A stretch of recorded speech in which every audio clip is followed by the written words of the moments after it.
Halo, assalamualaikum teman-teman. Selamat sore, selamat malam ya. Karena di Jogja sekarang udah malam ya, udah mau menjelang malam, agak-agak mendung juga. Ketemu lagi sama gue Arifin. Ketemu lagi di kanal YouTube gue yang tentang ngobrol tentang ulas-ulas politik, ekonomi dan lain sebagainya dari perspektif mahasiswa pada umumnya ya teman-teman. Oke, malam hari ini atau sore hari ini kita ketemu bareng lagi sama ketua DPC atau bukan ketua DPC yaitu ketua apa sih lo dari mana sih DPK Gemeni Akprin Yogyakarta. Ya kita tahu lah kalau teman-teman dari Gemeni itu tuh basicnya apa, mereka basic tentang politik, kemudian ideologi Pancasila dan sebagainya. Oke, hari ini gue mau ngomongin tentang waktu nggak sih ketika mahasiswa itu ngomongin politik, ngomongin ekonomi, ngomongin sosial dan lain sebagainya. Oke, gue sekarang lagi bareng sama Bung Amar. Halo Bung Amar, sehat? Halo, hari ini sehat. kita lama banget ya ketemu ya hari ini ya. Belum banget. Oke, kita kemarin ketemu. Ini kan kebutuhan sosial aja Bung ya. Oke. Nggak cuma Bung Amar, di sini juga ada Presiden BEM tapi dia juga mau gabung sama kita. Kita ngerokok dulu ya. Oke Bung, menurut lo gimana? Ini kan Indonesia saat ini hiruk pikuk politikku harusnya sangat kuat banget. Kalau menurut pandangan lo, mahasiswa itu pada umumnya worth it nggak sih sama isu-isu politik yang digoreng saat ini? Saya kalau kita lihat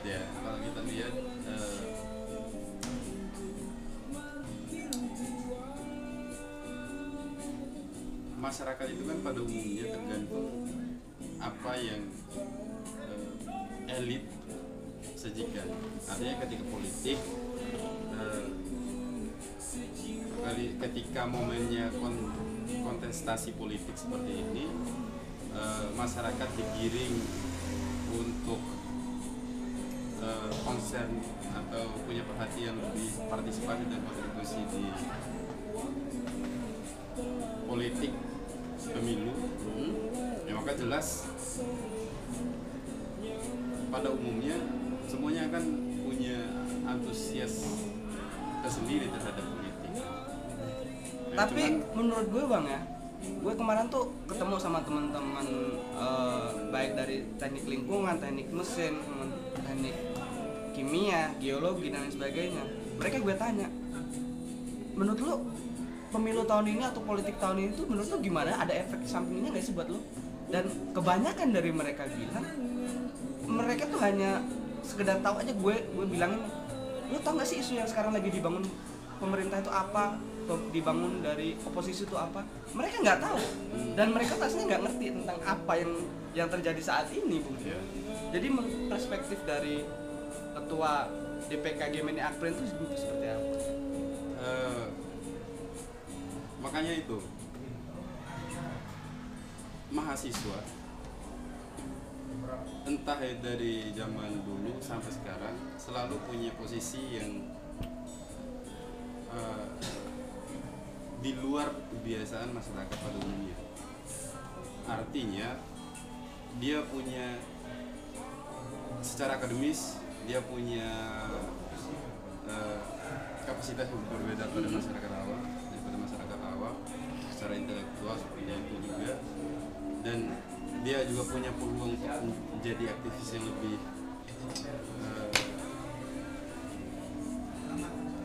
baik, lebih besar, lebih banyak daripada masyarakat umumnya. Terkait dengan politik itu sebenarnya saya pernah dulu pada saat pertama diberikan materi kemahasiswaan oleh senior, dia bilang mahasiswa itu ada jenis-jenis ya. Ada mahasiswa yang apatis, ada mahasiswa yang hedonis, ada mahasiswa yang aktivis, ada mahasiswa yang akademis, ada juga mahasiswa yang integrasi. Nah, maka untuk melihat sekarang misalnya kalau kita kontekskan dengan pemilu, ternyata misalnya Bung Arifin dilihat di lapangan kebanyakan apatis terhadap apa namanya suasana politik sekarang gitu ya. Sekarang gitu kan. Karena seperti ini, sebagian besar dunia yang dijalani oleh mahasiswa itu adalah dunia lingkup mahasiswa itu sendiri. Jadi gitu ya? apa ya? Ya, jadi mereka punya dunia sendiri di luar dunia kemahasiswaannya. Artinya gampangnya gini lah. Saya kuliah, Bung Arifin kuliah. Ya kan? Iya betul. Kita seharian kuliah nih. Kita seharian kuliah, malamnya dikasih tugas. Besoknya ditagih sama dosen. Ya kan? Kita nggak kerja tugas, kita nggak dapat nilai. Nggak dapat nilai tugas. Nilainya juga nggak bagus. Nilainya nggak bagus. Ngulang lagi tahun depan. Betul. Nah, kadang paradigma seperti itu ya sebagian besar membuat mahasiswa itu membuat gap tersendiri antara dunia kemahasiswaannya dengan dunia real yang ada.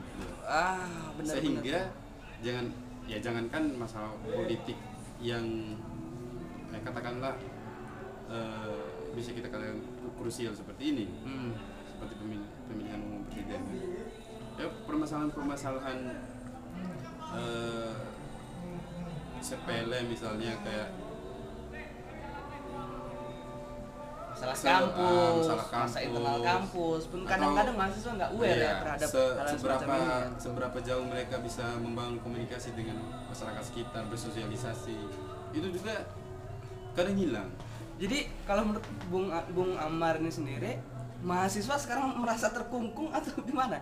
Menurut apa yang saya ambil dari apa yang pernyataan sampean tadi ya, mahasiswa seperti terkungkung dalam situasi di mana mereka harusnya berpikir untuk halayak ramai itu dan sebagainya, karena mahasiswa adalah ibarat pisau, adalah mereka mata pisau yang paling depan atau yang paling tajam. Tapi saat ini justru sebaliknya gitu Bung ya. Kayak memberikan gap tersendiri gitu ya. Jadi dia itu membentuk dirinya sendiri dan juga dibentuk. Harus diakui ya kalau pengalaman saya pribadi, kita harus mengakui bahwa dunia kampus itu seperti itu. Ya, jadi ya kalau apa namanya kita dibentuk untuk benar-benar apa ya benar-benar tadi itu apa namanya, kita dibentuk untuk membuat gap antara dunia kampus dengan dunia luar. Gampangnya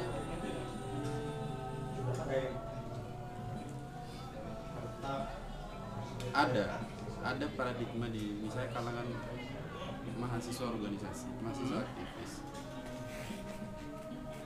bahwa keberadaan mereka di kampus itu kadang tidak dianggap. Kenapa? Karena apa yang mereka lakukan untuk kampus, untuk masyarakat, kadang tidak ada timbal baliknya. Tidak ada feedbacknya. Tidak ada gitu. feedback terhadap mereka. Betul. Jadi itu juga salah satu alasan kenapa mahasiswa banyak yang apatis. Mahasiswa banyak apatis. Ngapain juga? Betul. Capek-capek. Betul banget. Tapi menurut Bung, ketika mahasiswa sekarang apatis terhadap keadaan sosial pemerintah sekarang, kemudian mereka tidak aware terhadap keadaan negara, kemudian keadaan politik sekarang, apa hal yang terburuk dari sosok hilangnya mahasiswa ini apa? Kita tahu 96 itu bagaimana bergejolaknya mahasiswa itu seperti apa, mahasiswa mampu meruntuhkan penguasa itu kan. Tapi tahun ini kita lihat itu mahasiswa kurang greget terhadap hal-hal yang semacam ini, Bung. Saya kira memang apa namanya, pandangan seperti itu sudah apa ya, sudah agak biasa. Kenapa? Karena mahasiswa selalu dianggap punya fungsi untuk melakukan kontrol terhadap masyarakat. Artinya mahasiswa menyalurkan aspirasi masyarakat terhadap kepada kekuasaan. Begitupun sebaliknya mahasiswa melakukan semacam transformasi pengetahuan tentang warga negara dari konsep yang besar pada pemahaman awam yang bisa diterima masyarakat. Nah, tetapi sekarang keadaannya berbeda, ya kan? Kita tahu bahwa sekarang eranya milenials. Era milenials tidak hanya terdiri dari mahasiswa. Milenials yang bukan mahasiswa juga bisa mendapatkan akses yang sama dengan keterbukaan akses informasi yang luar biasa, mendapat informasi-informasi yang itu ya mungkin kalau dulu hanya mahasiswa yang bisa mendapatkan itu. Tapi sekarang halayak ramai bisa dapat. Orang biasa pun bukan mahasiswa pun bisa mendapatkan hasil ilmu yang sama sebenarnya. Saya pernah di kos saya, dekat kos saya ada warung itu yang jaga emak-emak. Setiap kita datang makan, Bude, kita makan. Oh iya, kita ambil nasi, ambil lauk, ambil minum, makan, kita sambil diajak ngobrol sama dia. Gimana mas? Katakan semalam ILC gini. Harusnya itu mas, harusnya itu. Jadi mak aja sebegitu terbukanya pikirannya ataupun sebegitu terbuka narasinya untuk berbicara politik. Jadi tidak kalau ngomong kevitalan dari peran mahasiswa yang tadi seperti Bung Arifin bilang sudah agak bias. Tapi ketika mahasiswa yang tidak kritis lagi terhadap situasi keadaan politik yang saat ini, kemudian kejadian buruk apa yang kira-kira menimpa Indonesia ketika 10 tahun, 20 tahun lagi yang akan datang? Ketika mahasiswa yang tidak kritis lagi, kemudian mahasiswa yang apatis terhadap keadaan politik sosial yang ada sekarang ini, kemudian mungkin kita bisa komparasi lah ketika mahasiswa yang suka atau aware terhadap politik dan tidak, itu jumlahnya sangat sedikit sekali di kampus. Kalau saya gambarnya gini, ketika sekarang tidak ada mahasiswa misalnya katakanlah minim pengetahuan politik, minim pengetahuan sosial, kemudian kita membayangkan 10-20 tahun ke depan itu bakal kayak gimana? Dua, Mas ya? Oke, saya pikir ya jelas bakal, ya pertanyaannya tuh besok, pertanyaannya yang jadi pemimpin besok itu siapa? Nah, yang masih jadi pemimpin tanya-tanya besok, gitu kan? yang jadi pemimpin besok itu kan kita. Betul. Sedangkan kita nggak punya bekal pengetahuan yang cukup soal misalnya politik atau sosial. Nah, kemudian besok yang mimpin kita siapa? Kalau bukan kita. Nah makanya, itu saya sering sekali melihat bahwa mahasiswa menganggap narasi ataupun wacana-wacana tentang sosial politik, apalagi mahasiswa yang disiplin ilmunya bukan ilmu sosial politik, kayak kita anak sains, kayak kita anak teknik gitu ya. Rokok dulu Bung. Oke Bung, statement terakhir untuk kawan-kawan mahasiswa seluruh Indonesia, apa yang harus dilakukan atau sama seperti apa yang kita lakukan terhadap keadaan politik sosial yang ada saat ini? Saya dari dulu itu berpikir bahwa memang tugas utama dari mahasiswa itu belajar.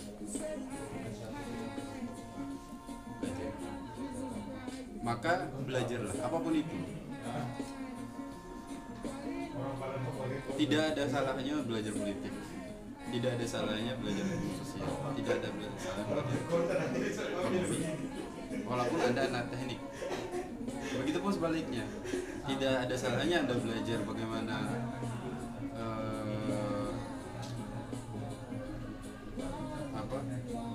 teknik itu apa sebagainya. Apabila Anda seorang mahasiswa politik misalnya, karena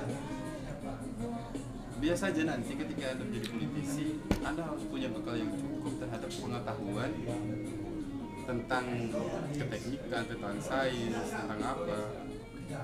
Karena Anda nanti akan jadi pengambil kebijakan dan Anda harus menguasai semua itu. Tuh, seluruh mahasiswa Indonesia, lo harus dengerin tuh ya. Kita nggak boleh lagi apatis terhadap keadaan sosial politik yang ada di Indonesia sekarang ya. Ingat tuh, satu kata yang harus kita lakukan sekarang adalah kita mahasiswa, kaum intelektual. Kita harus tahu keadaan negara kita seperti apa sekarang. Oke, sekian dari video gua hari ini. Tunggu berita-berita lain selain ini.